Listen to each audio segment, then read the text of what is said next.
Good morning, students. Welcome back to this algorithm class again. Today we are going to see more and more time complexity examples. The class is going to be somewhat interesting to you. Let us go for this.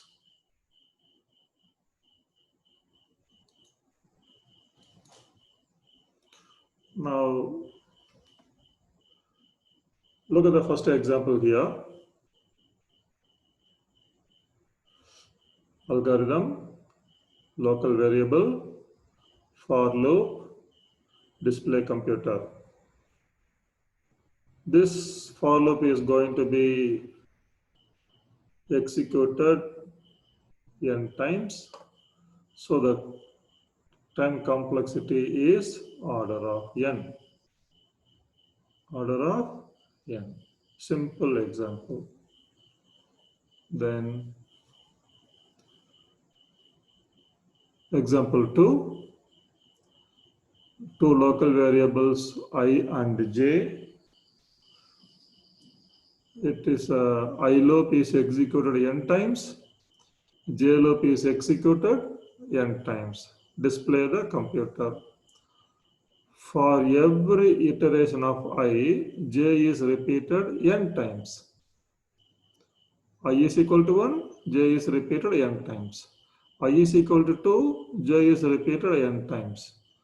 So, j is repeated n times for every iteration of I. I is repeated n times. So, the total number of times the display statement executed is n into n square. So the time complexity is order of n square. So simple. Look at this third example.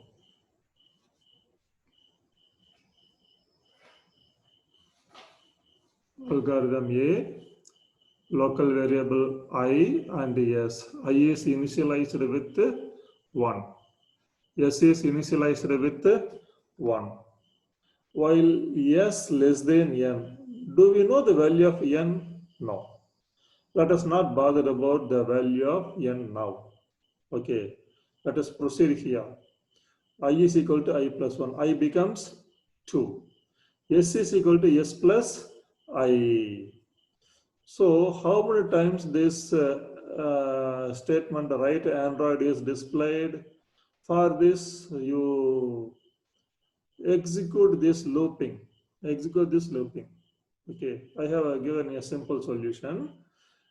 When I is starting from 1.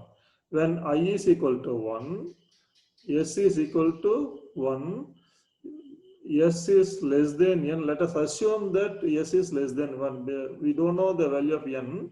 Okay, let us assume that S is less than n. So this condition is true. Then I becomes I plus 1. I plus 1, I becomes 2. When I is equal to S is equal to 1. Then when I is incremented by 1, I becomes 2. S becomes S plus I. Already the value of S is equal to 1. So 1 plus 2, 3. It is a while loop. Again, I becomes 2 plus 1, 3. S is equal to S plus 1. So when I is equal to 3, the S is incremented with I. Already the value of S is equal to 3. So 3 plus 3, 6. Then again, I becomes 4. I is incremented by 1, I becomes 4. S is equal to S plus I. So previous value of S is equal to 4, 6. So 6 plus 4 is equal to 10. So when I is equal to 1, S is 1. When I is equal to 2, S is 3. When I is equal to 3, S is 6. When I is equal to 4, S is equal to 10. When I is equal to 5, S is equal to 15. Like this, it just goes on. Let us, there is no kind of terminating condition for I. So let us assume that I is repeated k times. So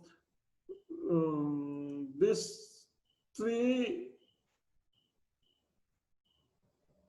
is nothing but, this 3 is nothing but Okay, look at this form. This series 1, 3, 6, 10, 15, 21 can be written as k into k plus 1 by 2. How come it is so? When I is equal to 1, AC is equal to 1. Okay, now you put the value of k is equal to 1 here. 1 into 1 plus 1, 2. So 1 into 2, 2. 2 by 2, 1. So S gets the value of 1. Then I takes the value of 2. So put the value of 2 in this expression. 2 into 2 plus 1, 3. So 2 into 3, 6. 6 by 2, 3. You get the value of 3. Then I is equal to 3. 3 into 3 plus 1, 4. 3 into 4, 12. 12 divided by 2, 6. Okay.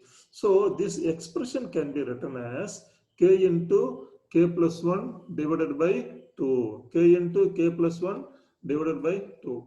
So when does this loop will terminate? When this k into k plus 2 divided by 2 becomes greater than n. So when s becomes greater than n, so this s at one stage will become k into k plus 1 by 2.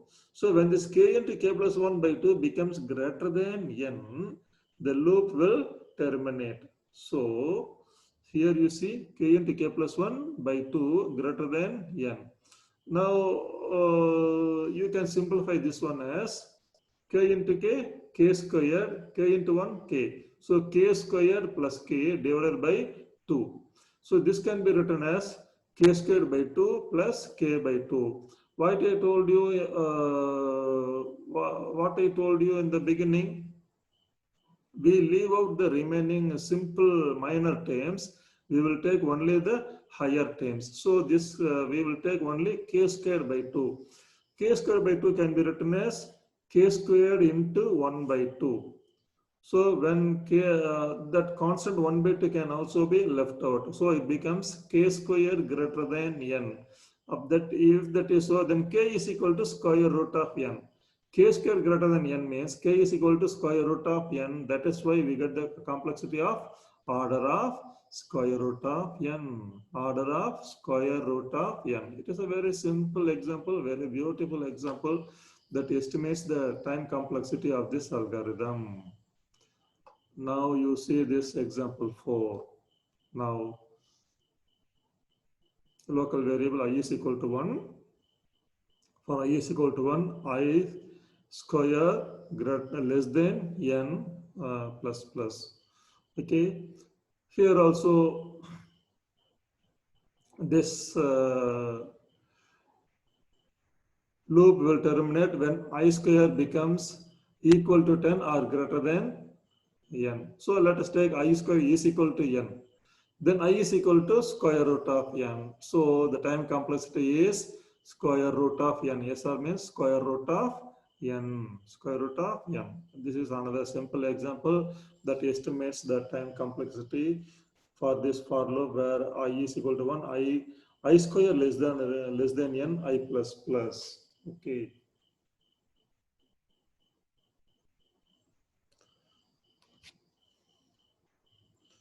Next simple another example.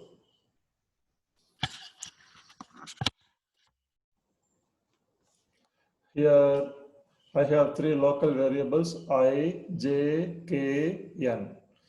While I is equal to 1 up to n. While j is equal to 1, j less than or equal to I.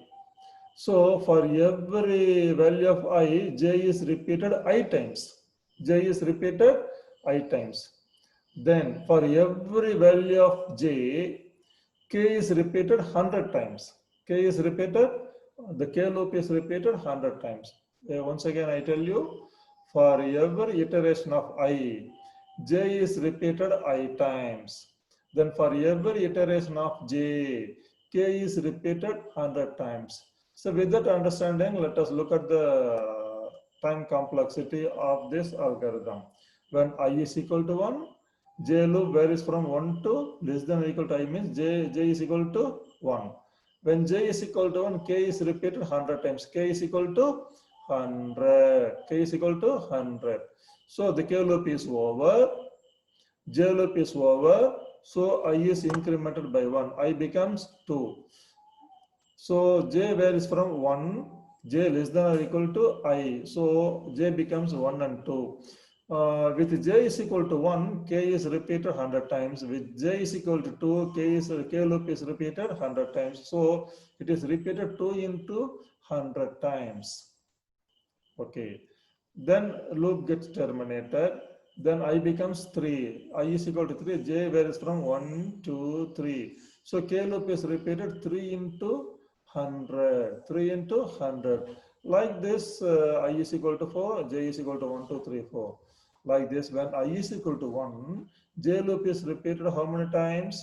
N times. 1, 2, 3, 4, 5, 6 up to N times. And the K loop is repeated N into 100 times. N into 100 times. So how many times the K loop is repeated? In other words, how many times the statement department, the string department is displayed? Total times the K loop executed is the sum of all these expressions. Sum of all these expressions, that is 100 plus 2 into 100 plus 3 into 100 plus 4 into 100 dot dot dot up to n into 100. You take this 100 as a common term. So 100 into it becomes 1 plus 2 plus 3 plus 4 plus 6 up to n. So this is nothing but n into n plus 1 by 2. N into n plus 1 by 2. So as I told you already, the constant terms are neglected. When you solve this one, it becomes n squared plus n divided by 2. That is nothing but n squared by 2 plus n by 2. N squared by 2 plus n by 2. As I told you already, the minor terms are neglected when you compute the time complexity. So n by 2 is neglected. We will consider only the n squared by 2. Even that n squared by 2 can be written as n squared into 1 by 2. That 1 by 2 is a constant that is also left out. So the time complexity is order of n square. Order of n square. So simple. This kind of questions will be asked in the examination. Very simple questions. Okay. Then look at this example here. Local variables I and n. For I is equal to 1, I less than n, I is incremented by I into 2. I is incremented by I into 2. Display the string computer. Display the string computer. Now, how the time complexity is found out here? I loop varies from I is equal to 1, I is equal to 2, I is equal to 3. How it is incremented? It becomes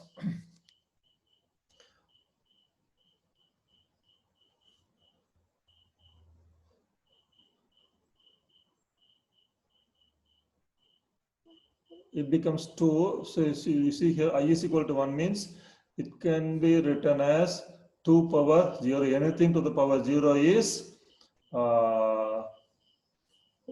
So it is 2 power 0. Then when I is equal to 2, it becomes 2 into 2, 4. 4 can be written as 2. 4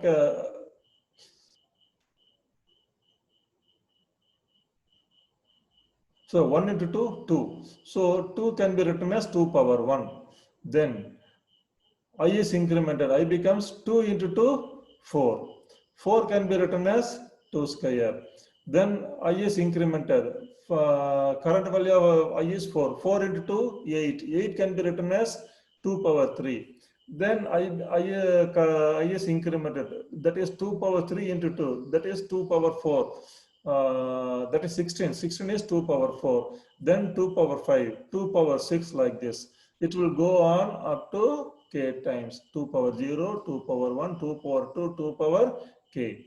So how long it will go? When this 2 power k becomes equal to n, this will repeated. Once it becomes greater than n, the loop is terminated. So it is 2 power k is equal to n. Take log on both sides, it becomes log of 2 power k is equal to log of n. Then k log of 2 power k can be written as k into log 2, that is equal to n. If that is so, k is equal to log of 2 log n base 2, log n base 2. That is how we compute the time complexity. Time complexity. Can you understood? You take log on both sides, it becomes log of 2 power k is equal to log of n. Log of 2 power k can be written as k into log 2 is equal to log n. Then what is that k? K is equal to log of n base 2. This can be written as like this. So the time complexity is this much. Okay, next algorithm.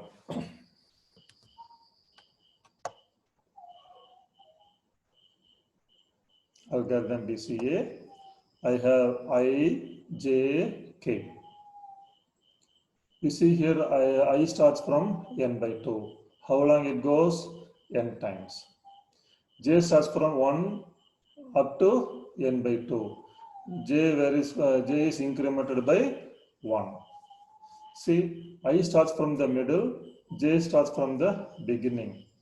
Okay, K varies from 1 to K like this. So this I loop is repeated n by 2 times. J loop is repeated also n by 2 times. So n by 2 into n by 2 how much? N squared by 4. N squared by 4. Then for every iteration of J, it is repeated how many times? K is equal to 1, K less than or equal to n, K is equal to K into 2. In the previous example, what we have seen, I is equal to 1, I less than or equal to 1, I is equal to I into 2 means the time complexity is log n base 2. Log n base 2, same loop. Instead of I loop, we are having K loop. K is equal to 1, K less than n, K is equal to K into 2. That means for this K loop, the time complexity is log n base 2. Already for this loop, n by 2 into n by 2, n squared by 4. So the total times the string knapsack is repeated is n by 2 into n by 2 into log n base 2. That is n squared by 4 into log n base 2. So this n squared by 2 by 4 can be written as n squared into 1 by 4. That constant 1 by 4 is left out. So it is n square into log n base 2. Log n base 2. So simple. So this is the time complexity of this algorithm. It is a very simple example. Okay, that is how you compute this one.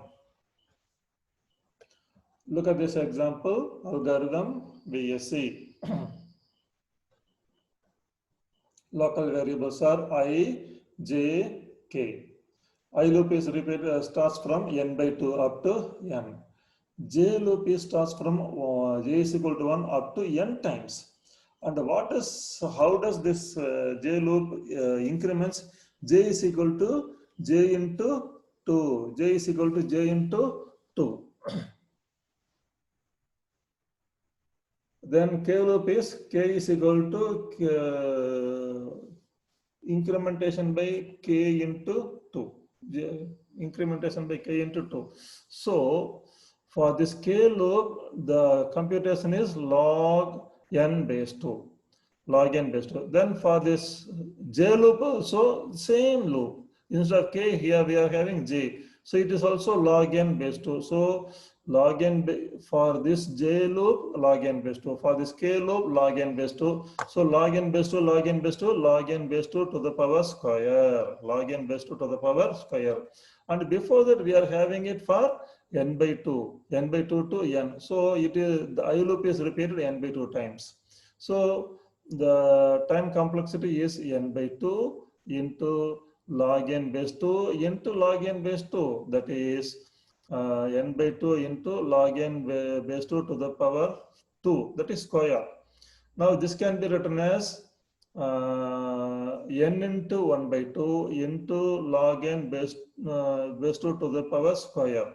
That 1 by 2 is a constant value that can be left out. So finally, The time complexity is n into log n base 2 to the power square. Log n base 2 to the power square.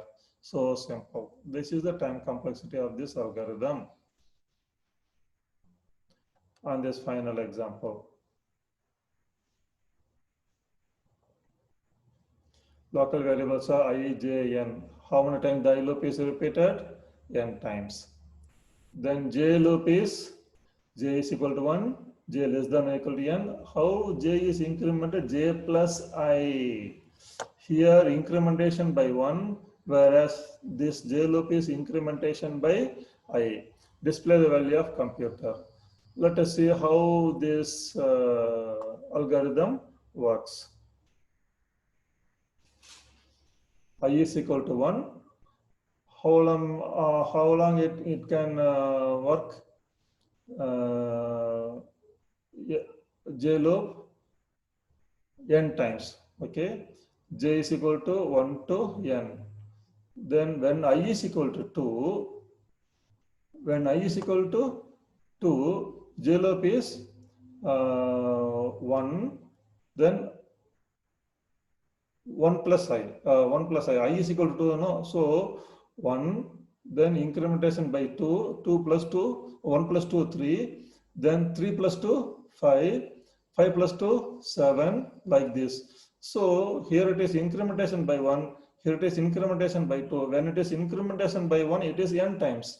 When it is incrementation by 2, it is n by 2 times, n by 2 times. Then I is incremented by 1, I becomes 3. With I is equal to 3, the j loop is repeated. So j loop starts from 1. Then the next value for j is 1 plus 3, 4. Then the next value for j is 4 plus 3, 7. Next value for j is 7 plus 3, 10. Like this. How long? It will be, since it is incrementation by 3, the j loop is repeated n by 3 times. N by 3 times. Like this, when I is equal to 4, it will j is equal to 1, 5, 9, 13, 17, up to n by 4. Like this, when I is equal to k, j loop will start from 1. Then the next value for j is 1 plus k, then 1 plus 2k, 1 plus 3k, like this. How many times it will be repeated? N by k times. N by k times. It will be repeated. Then finally, when I is equal to n, j loop will start from 1, 1 plus n, 1 plus 2n, 1 plus 3n, like this, n times. So it will be n by n times. It will be n by n times. So how many times the string computer will be displayed? The sum of all these things. It will be n plus, n by 2 plus, n by 3 plus, n by 4 plus, n by 5 plus, like this, n by n. You take n as a common term, you will get n into 1 by 2 plus 1 by 3 plus 1 by 4 plus plus 1 by n. So this 1 by 2 plus 1 by 3 plus 1 by n is nothing but log series. So n into log n. So the time complexity is order of n log n. So we have seen some simple examples of computing the time complexity. This you can apply it in your programming segments to find the time complexity of algorithms. We have spent enough time on time complexity. Then we will go for randomized algorithms. So far we have discussed only about algorithms that produce the same output for the same input. How many times you are repeating that algorithm, the same output will be given. Okay. Then there is another category of algorithm called randomized algorithm. They use randomizer function. Okay, since the randomizer function is a function that generate random numbers randomly. You cannot expect the same number whenever the randomizer function is executed. Okay, so depending on the value that a randomizer function is generating, the outputs will vary. The outputs will vary. So this randomized algorithms uses a randomizer function. The output will vary based on the random number that is generated by the randomizer. These are of two categories, namely Las Vegas algorithm and Monte Carlo algorithm. Las Vegas algorithm and Monte Carlo algorithms. Las Vegas algorithms are randomized algorithm that always produce the same output for the same input. For the same input, the same output is generated. Such algorithms are called Las Vegas algorithms. Okay. What is the definition of this Monte Carlo algorithms? Monte Carlo algorithms are also randomized algorithms that produce different output whenever it is executed for the same input. So for the same input, the Monte Carlo algorithm produce different outputs, whereas the Las Vegas algorithm produce the same input for the for every time it is executed. Okay. So if Monte Carlo algorithm is executed, it might give the incorrect answer depending on the output of the randomizer also, randomizer function. Okay. Sometimes it might give correct answer, sometimes it might give incorrect answer. Okay, so the randomized algorithms tolerate some kind of error. So such a thing may not be applicable for some real-time applications. Okay, where there is no zero chance for any element of error. Okay, every time it is executed, it should give the same output. So for such a problems, the randomized algorithms are not suitable. Okay, there are positives and negatives of using a randomized algorithms are there. Okay, so for real-time applications, the randomized algorithms are not suitable because the correctness of the answer is in question. Okay, sometimes it gives the correct answer, sometimes it may not give the correct answer, but the implementation wise, logic wise, they might be somewhat simple, but at the cost of error in the output. Okay, the rest of the things we will discuss in the coming classes. In the coming classes, we will discuss one problem solving strategy called divide and conquer. From next class onwards, we will discuss one by one various problem solving strategies like divide and conquer, greedy method, then dynamic programming method, then backtracking method. These are some of the techniques that we will follow. Each technique is using some example problems, and we will analyze each and every problems. Okay, we will see in the next class. Okay.